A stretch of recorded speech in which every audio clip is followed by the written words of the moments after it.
Hey, what's good everyone? Rolo Tornado Jr. dunksrnice here, and I'm back with another custom video. For this sneaker custom, I'll be making a sneaker that I've always wanted, which is the 2002 Nike Dunk Low, the Undefeated Splatters. So before we get into anything, here's some context for you. The sneaker released in 2002, and it was a total of 24 pairs ever made. Not only was it really limited in numbers, it was also never released to the public, so I'm not quite sure what was the smallest size or what was the biggest size made, but overall it's basically a very rare shoe that seems pretty unobtainable, especially in my size, which is a size 9.5, and that's one of the main reasons why I decided to make this custom. In 2008, a size 9 was actually up for sale on eBay, and the seller was asking $6,000. $6,000. Now, this was in 2008, so asking $6,000 for a pair of dunks was something else unless you knew about the sneakers or was just a diehard collector. Either way, $6,000 back then was, well, yeah. The website Sneakernews did an article on that specific pair, which I'll provide the link down below in the description and you can read all about it. On July 2011, the first time I ever saw the Undefeated Splatters in person was actually in RIF LA. I was shocked because I knew how rare the Undefeated Splatters were, but finally actually seeing him in person was just really cool to see. Fast forward to the year 2017, I'm in LA specifically for Complex Con LA. Project Blitz Creation Style teams up with Diamond Supply Company, and they're displaying a mini half-pipe display using plexiglass to display the craziest and rarest Nike dunks ever existed in this world. And in my mind, I'm just like mind blown because everything I knew that was ever rare or limited that you would see on the internet is just here in front of me. But more importantly, I see the very rare and limited Undefeated Splatters in front of me again. It's the year 2020. I did a pickup haul video including the men's splatter pair that was released to the general public. I expressed how I would choose the Undefeated pair over the women's general release pair and the men's splatter release. Oh, I did want to mention one last thing, that since dunks are more hyped up than ever, the name Travis Scott, of course, to say the person, is the reason for all this. Basically, he rocked the pair, so he does have one of 24 pairs in the world. And if you're wondering what they go for right now in the resale market value, it's about 50K, so yeah. Alright, so now that I got some background and some context for you guys, let's jump right into the products that I'll be using. The base sneaker that I'll be using for the customs are the 2003 Nike Dunk Lows. These are called the Glacier Twisted Preps. That Glacier name is coming from the color of the swoosh. You can see it in the color. And one cool thing about this shoe is the insoles, which has this argyle print. Now, these are dead stock, and what's really cool is that the extra laces are still attached to it. A plastic container or a plastic cup to put water in for when you paint, or in my case, I'll be using a red plastic cup. Masking tape. For the paint, I'll be using Angelus acrylic paint. So I have the color burgundy, purple, gray taupe, gray, pale blue, pink, flat white, flat black. Since I'll be paint matching, I have these 0.2 plastic paint eyedroppers, acetone to prep the sneakers, Krylon matte finish spray. Now, I get my paintbrushes from Michael's Arts Crafts and Framing Store. As for the brand that I use over the years is Artist Loft, a heat gun to speed up the drying process. I also got this from Michael's, which comes with this plastic tray that includes 12 small mixing jars. Cotton balls I got from Target because Target has everything. So before I begin, I gotta go ahead and cut the plastic lace bag off.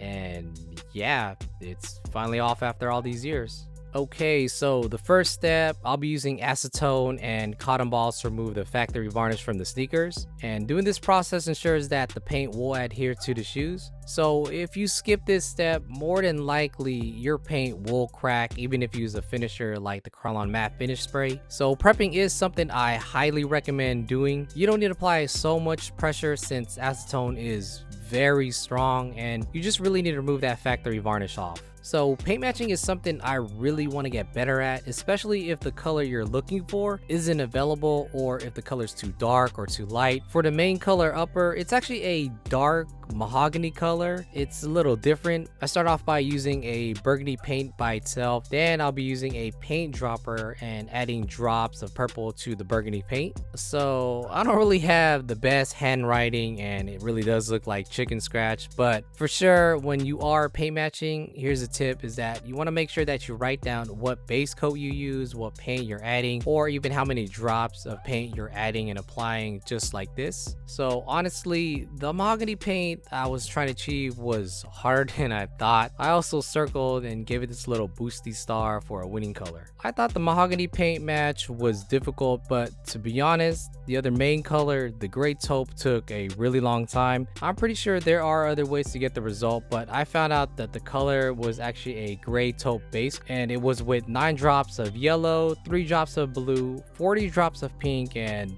100 drops of white. 100 drops. Yeah, I actually counted that, and you can see it here on this piece of paper.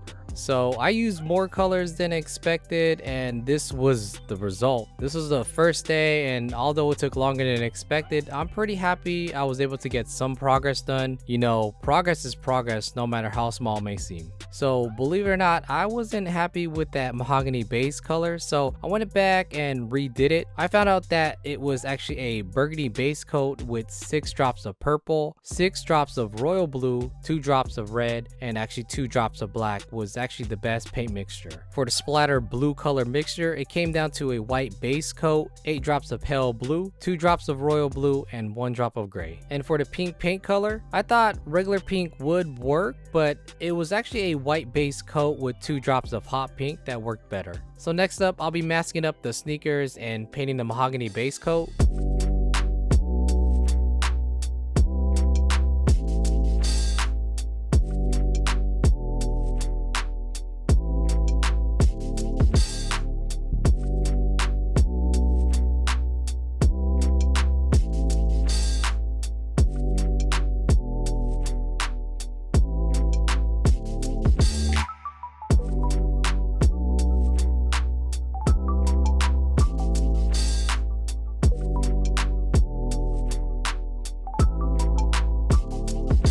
Determining the splatters on the customs was the other task I knew I had to figure out. Since I have the men's and women's general release pairs, it made it easier to decide how I was going to go about it. So what I decided to do was actually get a small piece of masking tape that I preferred over the other splatter effect. I had 2 options, so if I liked the front toe, the lace hole, or heel area over the other, I put masking tape to copy for the customs. For a test, I decided to do a freehand splatter and to do an outline. After adding a few coats of blue paint, it then starts to cover the main mahogany base color. Then after I added the splatter effects, I went in and used the mahogany paint to fix it. So instead of freehanding all the splatters because it's just gonna take a long time, I'll be using a Cricut Maker to help with the splatter effect. So what I did was I took a photograph and I opened up in Photoshop, and then I went ahead and made a selection for the cutout for the Cricut Maker machine. So after you make your selections, the cuts, and delete what you want through the Cricut program, you go ahead and let it do its thing. So after it's done making the design, I'll be using the transfer tape to apply it to the stencil. I actually ended up getting the wrong vinyl adhesive, which you'll see soon, but the process is similar. You want to go ahead and measure the length you want to go ahead and cut out for the transfer tape, cut the transfer tape, then apply the transfer tape to the vinyl. So what I realized was I ended up getting the wrong vinyl, which was too strong of an adhesive, and it was just too thick basically, and it was more meant for t-shirts and other fabrics and materials. So I ordered the correct vinyl from Amazon, and I did the same process with the Cricut machine. You want to go ahead and select, delete, and make your cutout. Cut the size you want and apply it to the sneakers. So for this, I'm not using any transfer tape for the first initial test, but it worked out pretty well. I did want to mention that I ordered the correct tools off Amazon, but they're coming in later, so for right now, I'm just using a flathead tool to adhere to the surface. And then I used the blue custom paint to paint on the vinyl. After about 5 coats of blue paint, I went ahead and removed the vinyl. I used an X-Acto knife to help me with the stubborn ones as well. I also used the mahogany paint to fix any imperfections. And so that's pretty much the step-by-step process for each and every splatter on this custom.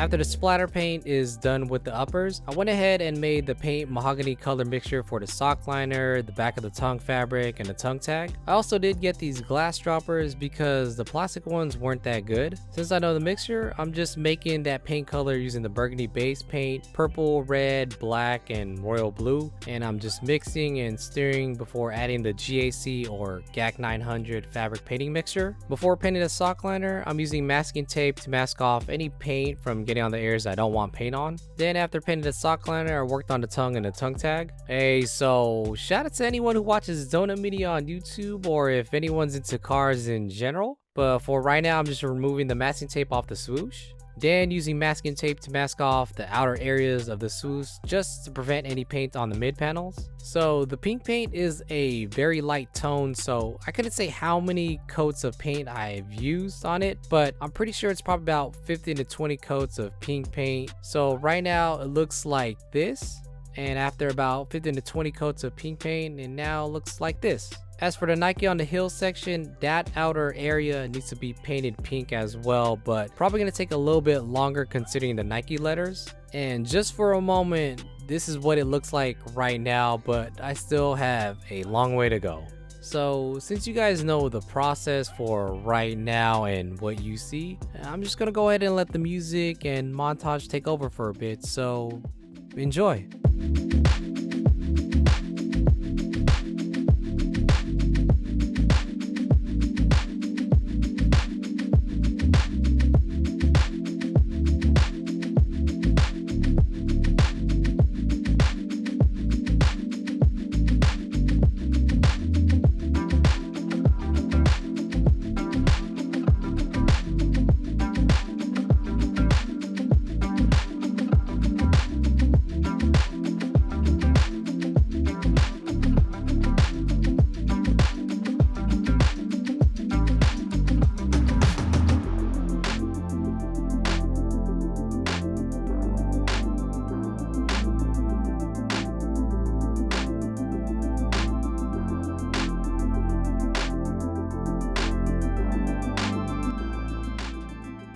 Alright, so we've had a heat wave in the Bay Area and it's just been really hot lately, so most of the paint did start to thicken up, and working on the shoes, the custom is just making it harder for me. So some of the paint I actually had to remake again while it was just still usable, but it just kind of sucked, to be honest. So after masking and painting the sock liner, the fabric on the back of the tongue, working on the tongue tag is always one of the more difficult parts to work on, especially if the base and the Nike letterings aren't the same color. In my case, the Nike is a color pink while the base is a mahogany color. The small letter R, which is the trademark, was really difficult to paint, so what I decided to do was just paint that part mahogany as well. So if you're curious to know why the tongue tag looks like that, that's just the reason why. Right now, since both shoes need the Nike letterings to be painted on the heel section, I'm just using the blue paint to paint it blue. Then after painting it blue, I'm just using the pink paint to fix any imperfections. After painting the Nike heel section, I'm just cleaning up the uppers by painting the edges on the sections just to make it look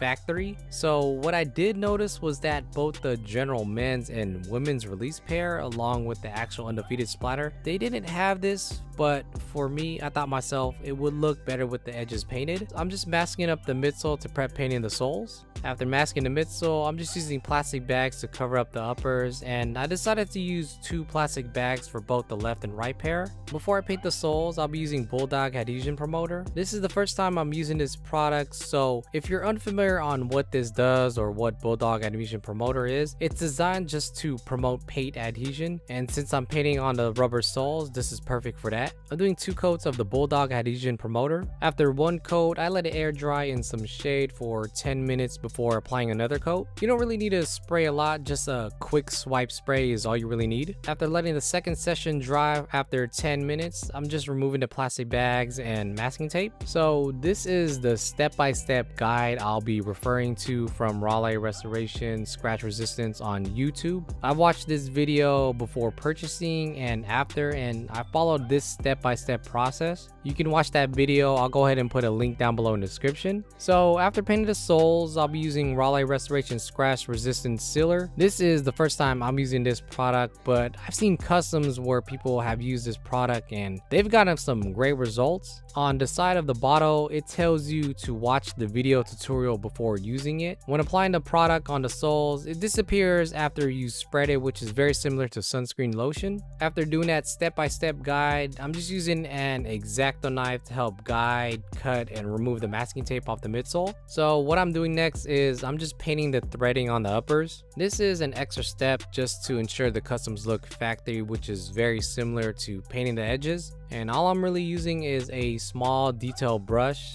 which is key for this, but more importantly, patience is the real key for this.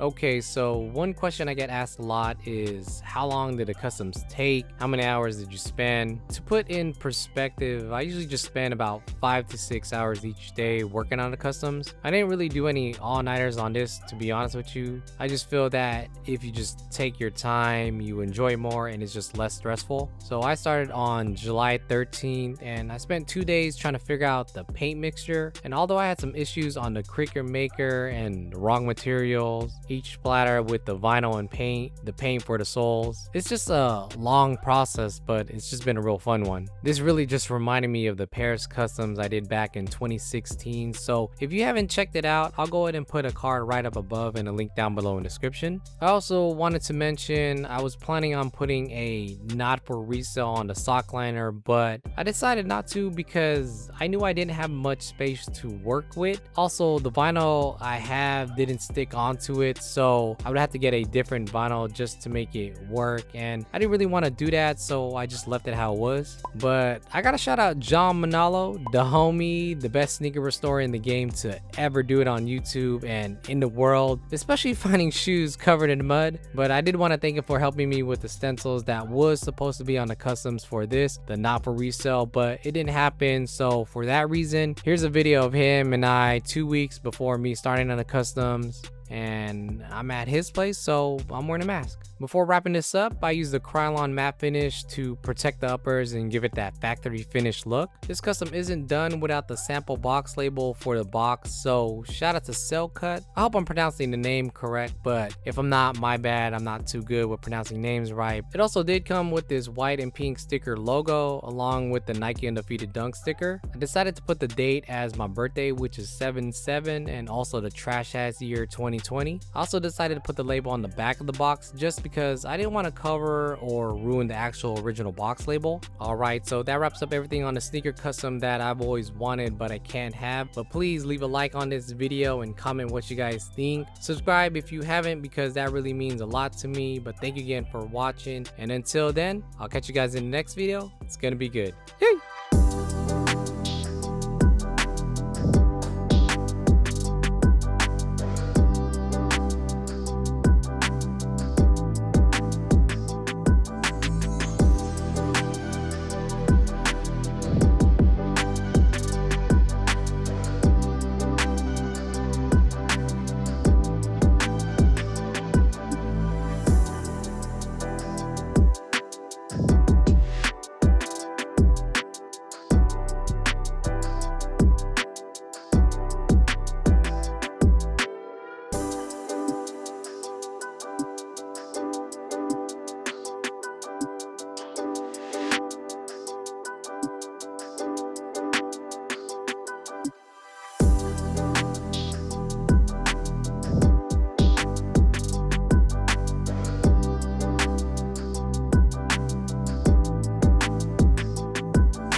The Bay Area is nice. The Bay Area is nice. The Bay Area is nice, nice, nice, nice, nice.